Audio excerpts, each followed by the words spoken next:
WhatsApp guys, जो recent cell of आया market में कि जो मार्केट अभी डेली दिन ब दिन गिरते जा रहा है भाई, ये रिसेंट सेल ऑफ वैसे थोड़ा सा ही है क्योंकि कह सकते हैं मार्केट टॉप से जो ये गिरा है ये 6 से 7% ही गिरा है। टॉप का मतलब जो 26,200 को टॉप बनाया था उसके बाद 24,500 के आसपास चल रहा है मार्केट। ये 6 से 7% ही है, जब अभी तो 10% भी नहीं गिरा। तो 10% भी जब जब तक मार्केट 20% से ज़्यादा गिरता नहीं, हम इन्वेस्टमेंट पूरा इन्वेस्ट नहीं कर सकते। पूरा इन्वेस्ट कर देंगे तो भाई, अभी कर देंगे तो भाई पता नहीं और कितना गिरेगा। कह सकते हैं मार्केट जब टॉप से 20% से ज़्यादा गिरता है तब पूरा इन्वेस्ट करने का एक मौका मिलता है। अभी तो 20% गिरा नहीं है तो अभी वेट कर सकते हैं। और ये जो रिसेंट सेल ऑफ चल रहा है, वाईफाई बेचने पे लगे हुए हैं। वाईफाई ऐसे ही करते हैं, जब बेचने पे आते हैं तो वो बेचते जाते हैं और जब खरीदने पे आते हैं तो वो खरीदते रहते हैं।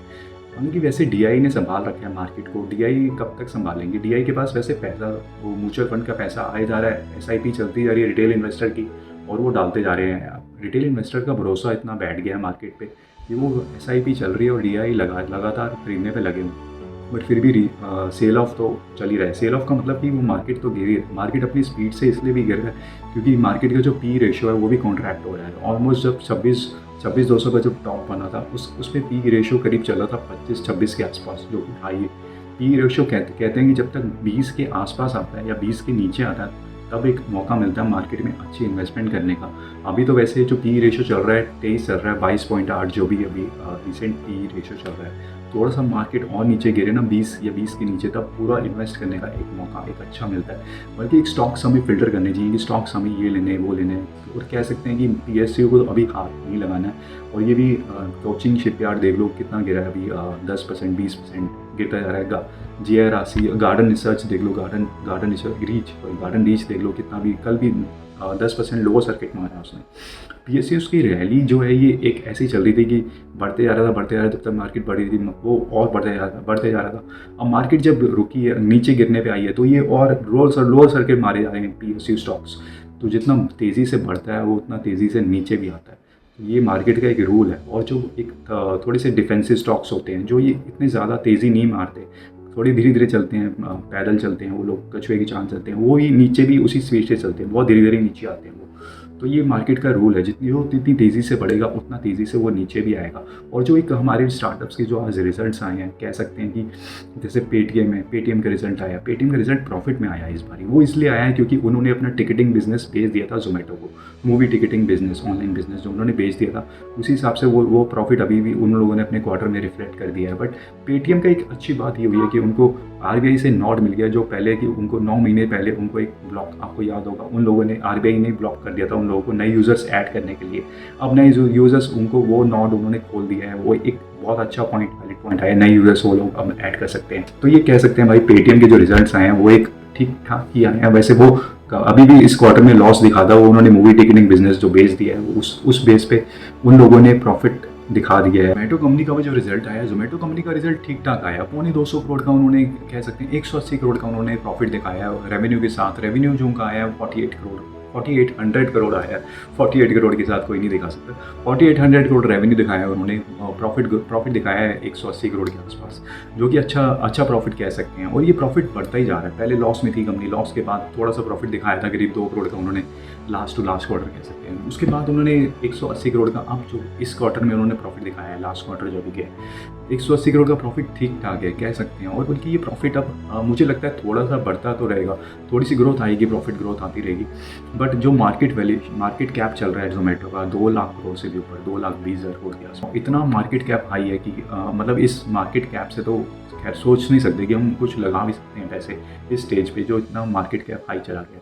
और ये जो पी रेशो भी चल रहा है जोमेटो का, करीब 300 के ऊपर चल रहा है गाइस। 300 के ऊपर कोई कैसे सोच सकता है कि ये किसी कंपनी में पैसा लगाने को इतनी ग्रोथ कैसे आएगी कि वो अपना 300 का पी भी कवर कर लेगा और उसके बाद आपको भी पैसा कमा के दे देगा। तो ये तो बहुत ही मुश्किल है। वैसे भी राकेश झुनझुनवाला सर एक बारी कह रहे थे, जब अपने टाइम पे जोमेटो लिस्ट हुआ था, वो कह रहे थे कि जोमेटो की जो वैल्यूएशन है वो एब्सर्ड है। तो उन्होंने भी बोला तो था यार, वो ठीक है। उसके बाद उन्होंने अच्छी एक ग्रोथ लेके दी है इन्वेस्टर्स को, अच्छा एक पैसा कमा के दिया। जब से लिस्टिंग हुई थी, लिस्टिंग के बाद अब तक ऑलमोस्ट डबल के आसपास उन्होंने जोमेटो ने एक इन्वेस्टर्स को अपनी ग्रोथ दिखाई है, बट इसके आगे और कितना बढ़ता रहेगा, या पी रेशियो की भी एक लिमिट है, या एक ग्रोथ मार्केट कैप की भी एक लिमिट है। अगर हम पैसा लगाते हैं किसी 2 लाख करोड़ या 1 लाख करोड़ की कंपनी में, तो अब हम ये नहीं सोच सकते कि ये बहुत उमदा ग्रोथ दिखाएगा, बहुत हाई ग्रोथ दिखाने वाला है। और अगर हम पैसा लगाते हैं किसी 10,000 करोड़ या 5,000 करोड़ की कंपनी में, वहाँ से एक्सपेक्ट करें कि वहाँ से वो छाल मारेगा और ये इन्वेस्टर्स को पैसा कमा के देगा, वो बहुत ज़्यादा चांसेस होते हैं।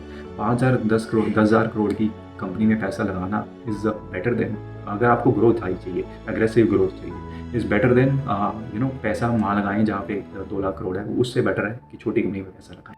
ये बात हमें देखना है कि जैसे रिलायंस जो कंपनी है, रिलायंस की कोई भी बड़ा स्टॉक देख लो, रिलायंस या TCS या और भी जो बड़ी कंपनीज हैं, तो रिलायंस का जैसे हम एग्जांपल ले लें, रिलायंस में क्या है कि जब भी अपनी रिसेंट टॉप से वो नीचे गिरता है, नीचे गिरने के 30% के आसपास वो बाउंस बैक करता है।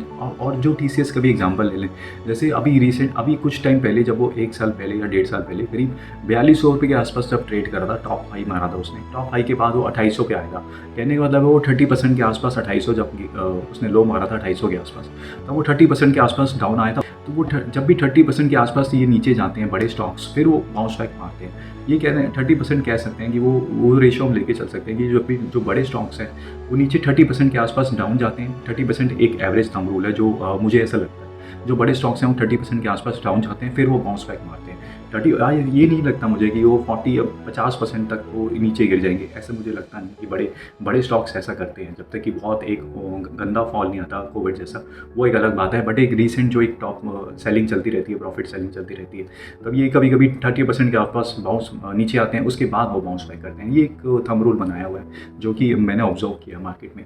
तो भाई ये आज भी एक लगता है कि मार्केट नीचे आने वाला है, कुछ ना कुछ ये सेंटीमेंट्स बन जाते हैं। तो यार डर तो सबको लगता है। अगर कोई कहता है ना कि मुझे डर नहीं लगता, या तो वो झूठ बोल रहा है, या फिर वो इन्वेस्टेड ही नहीं है, उसका पैसा नहीं लगा हुआ, वो वेट कर रहा है, वो लकी है, ठीक है भाई नहीं लगा पैसा, अब वो वेट कर रहा है गिरेगा तब मारें, तब हम लगाएंगे कुछ पैसा, तो वो एक अच्छी बात है, ठीक है वेट कर रहे हैं। बट ये वेट कब तक है? वेट ये तब तक है जब तक ये मार्केट ऑलमोस्ट वही है कि बड़े स्टॉक्स 30% के आसपास डाउन नहीं आते।